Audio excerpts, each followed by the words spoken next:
உலக மக்கள் எல்லோருக்கும் வணக்கம். இது உங்கள் அம்பிகை ஜோதிடம். நான் உங்கள் ஜி கோபால் பேசுகிறேன். இன்னைக்கு நம்ம பேசக்கூடிய தலைப்பு ஜூன் மாத பலன்கள்.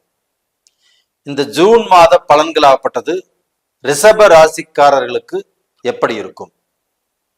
அப்ப அந்த ரிஷப ராசிக்காரர்களுக்கு இந்த மாத கிரக அடைவுகளை பத்தி ஃபர்ஸ்ட் பார்க்கலாம். ரிஷப ராசியில குரு இருக்கிறாங்க, சூரியன், புதன், சுக்கிரன், இந்த 4 கிரகங்களும் ரிஷபராசியில் இருக்கிறாங்க. ஜூன் மாசம் 12ஆம் தேதி சுக்கிர பகவான் ஆப்பட்டது பெயர்ச்சியாகி மிதுனத்துக்கு போறாங்க. ஜூன் மாசம் 14ஆம் தேதி புதன் பகவான் பெயர்ச்சியாகி மிதுனத்துக்கு போறாங்க. ஜூன் மாதம் 15ஆம் தேதி சூரிய பகவான் பெயர்ச்சியாகி மிதுனத்துக்கு போறாங்க. அது போக உங்களுடைய ராசிக்கு 5ஆம் இடத்துல கன்னியில கேது, அது போக கும்பத்தில் சனி பகவான், மீனத்துல ராகு பகவான், செவ்வாய் பகவானும் ஜூன் 1ஆம் தேதி மீனத்திலிருந்து பயிற்சியாகி மேசத்துக்கு வர்றாங்க. இது இந்த மாத கிரக அடைவுகள். அப்ப இந்த மாத கிரக அடைவுகள் எங்களுக்கு என்ன சார் பலன்? எங்களுக்கு ஏதாவது நல்லது நடக்குமா அப்படிங்கிற எதிர்பார்ப்போடு தான் இந்த வீடியோவை பார்க்குறீங்க. ரிஷபராசி, ரிஷபராசிக்காரர்களுக்கு இருக்கக்கூடிய ஆண் பெண் எல்லாத்துக்குமே நான் சொல்லக்கூடிய நல்ல செய்தி என்னன்னா, உங்களுக்கு இதற்கு முன்னால் இருந்த அந்த தாழ்வு மனப்பான்மையை விட்டுருங்க. என்னால முடியாது, என்னால செய்ய முடியல, என்னால வளர முடியாது, நான் டோட்டலா பாதிக்கப்பட்டுட்டேன், நிறைய இழந்துட்டேன் அப்படின்னு உங்க மேல இருக்கக்கூடிய நம்பிக்கையே நீங்க இழந்து வாழ்ந்துட்டு இருக்கிறீங்க. இந்த பீரியட்ல அந்த நம்பிக்கை உங்க மேல உங்களுக்கு வரும். அதற்கு காரணம் என்னன்னா, சூரியனும் புதனும் உங்களுடைய ராசியில இணைஞ்சிருக்கிறாங்க புதாதித்ய யோகத்தோடு. அப்ப அந்த சூரியனும் புதனும் இணைந்தால் உங்களுக்கு தைரியம் வரும், தன்னம்பிக்கை வரும், என்னால சாதிக்க முடியும் அப்படிங்கிற எண்ணங்கள் உருவாகும். புதுசாக ஏதாவது ஐடியாக்கள் வந்தாலும், அதாவது தொழில் கண்டிப்பாக நீங்க ஆரம்பிப்பீங்க. அது போக செஞ்சுட்டு இருக்கக்கூடிய தொழிலையும் நல்ல பலன் கிடைக்கும். செஞ்சுட்டு இருக்கிற வேலையிலையும் உங்களுக்கு ஒரு வேகம், ஒரு சுறுசுறுப்புங்கிறது இந்த பீரியட்ல ஆரம்பிக்கும். இதற்கு காரணமாகப்பட்டது உங்களுடைய ராசிநாதன் சுக்கிர பகவான் உங்களுடைய ராசியிலேயே ஆட்சியாக இருக்கிறாங்க. அப்ப அந்த சுக்கிர பகவான்னா எல்லா ராசிக்காரர்களுக்கும் சுக்கிர பகவானுடைய அனுகிரகம் கண்டிப்பாக தேவை. அந்த சுக்கிர பகவான் என்பது கலஸ்தர காரகன். அது மட்டும் இல்ல, சுகபோக வாழ்க்கைக்கு அந்த சுக்கிர பகவானுடைய அனுகிரகம் கண்டிப்பாக தேவை. அப்ப அந்த சுக்கிர பகவான் ஆப்பட்டது உங்களுடைய ராசியிலேயே ஆட்சியாக இருக்கிறதுனால கண்டிப்பாக உங்களுக்கு அந்த கலஸ்திரம்ங்கிறது திருப்தியாக அமையும். கல்யாண காரியங்கள் திருப்தியாக அமையும்.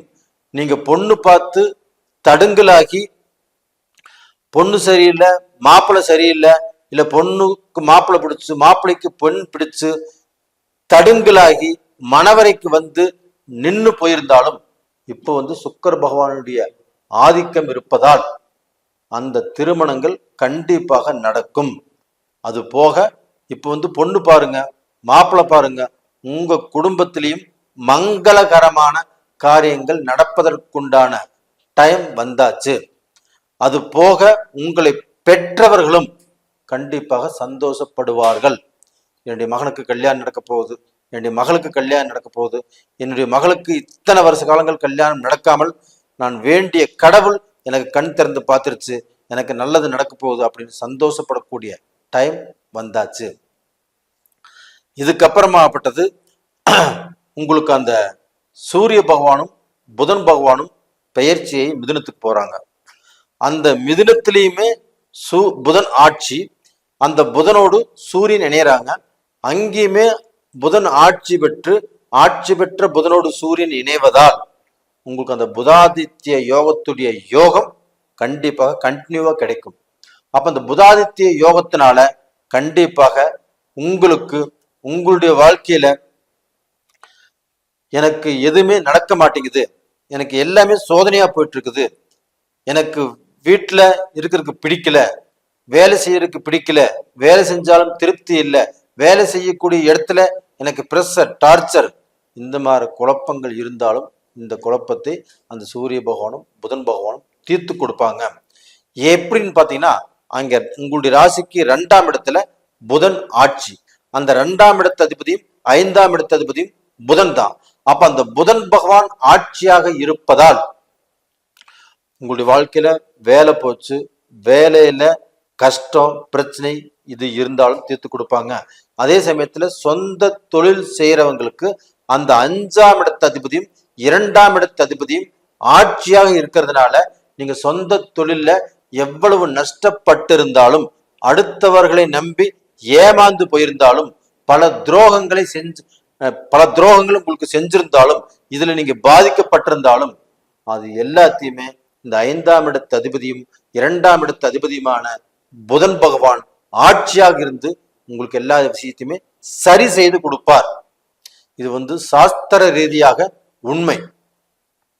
அப்போ உங்களுக்கு 2ஆம் இடத்து அதிபதியும் 5ஆம் இடத்து அதிபதியும் ஆட்சியாக இருக்கிறதுனால உங்களுடைய திறமைகள் கண்டுபிடிக்கப்படும். அப்போ உங்களுக்கு திறமைகளுக்கு தகுந்த வேலை வாய்ப்புகள் கிடைக்கும். அதே சமயத்துல ஒரு பிசினஸ்ங்கிறது பண்ணலாம்.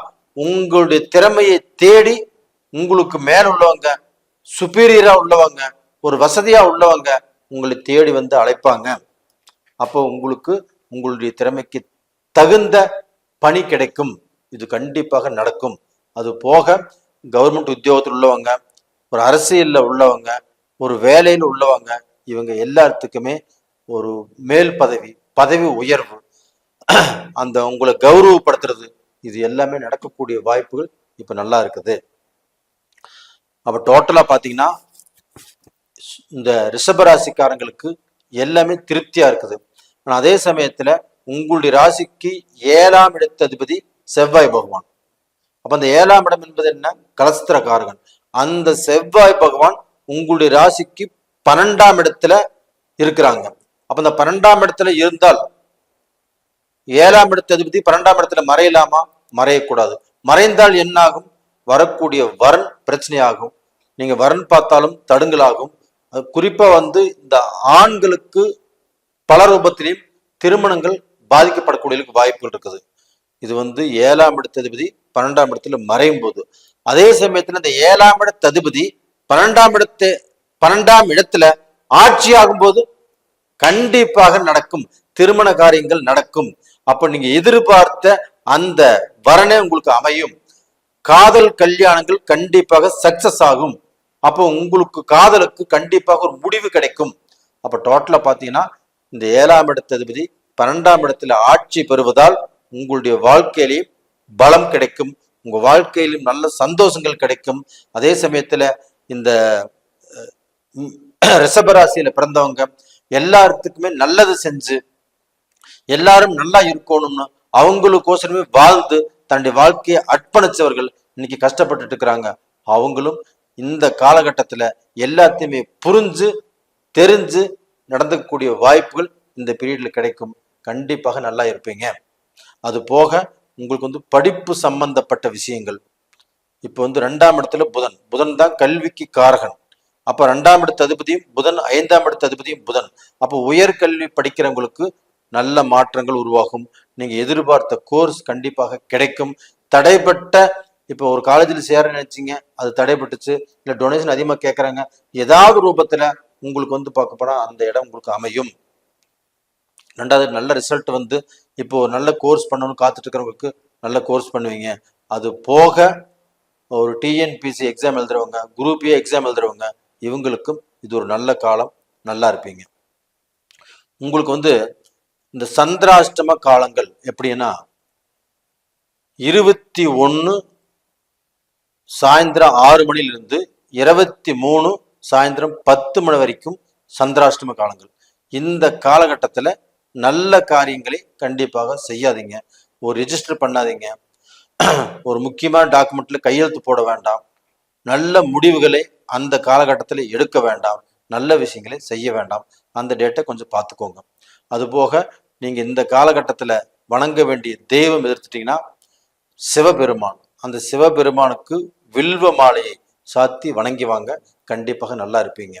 அப்போ டோட்டலாக பார்த்தீங்கன்னா இந்த பீரியட்ல நீங்கள் செய்யக்கூடாத காரியங்கள் என்னன்னா, முடிஞ்ச வரைக்கும் அடுத்தவங்களுக்கு ஜாமீன் போடுறது, அடுத்தவங்களை நம்பி ஒரு காரியம் செய்வது, அடுத்தவங்க ஒரு விஷயத்துல பொறுப்பேற்க நீங்க கூப்பிடுறது, இது எல்லாமே வேண்டாம். அப்ப டோட்டலா பாத்தீங்கன்னா எதுவாக இருந்தாலும் நீங்களே யோசனை பண்ணுங்க, நீங்களே முடிவெடுங்க, நீங்களே செய்யுங்க. உங்களுடைய நேரம் நல்லா இருக்குது. நேயர்களே, இது பார்க்க போனா ஒரு பொது பலன். அது போக உங்களுடைய ஜென்ம ஜாதகத்தில் நடக்கக்கூடிய தசா புத்திகள் தான் உங்களை வழி நடத்தும். அப்ப அந்த தசா புத்திகள் உங்களுக்கு சாதகமா பாதகமானு தெரிஞ்சுக்கோங்க. அப்படி தெரிஞ்சுக்கிற மாதிரி இருந்தா கீழே 2 நம்பர் இருக்குது, கான்டாக்ட் பண்ணுங்க, வாட்ஸ்அப் பண்ணுங்க. உங்களிடமிருந்து விடைபெறுவது உங்களின் ஜி கோபால். நன்றி, வணக்கம்.